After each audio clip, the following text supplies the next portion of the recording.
جی بات کرتے ہیں جھنگ سے، جہاں پر چند دن پہلے سی او ضلع کونسل مہرمحمداکرم بھروانہ نے نےمجیدامجدپارک کا دورہ کیا۔ وہاں پر عوام کے لیے بنائے جانے والے پبلک ٹوائلٹس غیر فعال پائے، جس کا فوری نوٹس لیتے ہوئے اہلکاروں مرمت بورمنس کی ہدایت جاری کی، جس کا آج ڈپٹی کمشنر ملک شاہد عباس جوئیہ سی او ضلع کونسل مہرمحمداکرم بھروانہ نے افتتاح کر کے پبلک کے لیے کھول دیے ہیں۔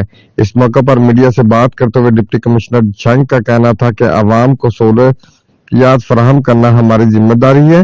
سی او ضلع کونسل کا کہنا تھا کہ جس طرح چناب پارک کی تزئین و آرائش کی ہے، تمام پارکوں کا وزٹ کر کے عوام کو درپیش مسائل حل کرنا میری اولین ترجیح ہے۔ رپورٹ محمد خالد جی او ایکسپریس نیوز جھنگ۔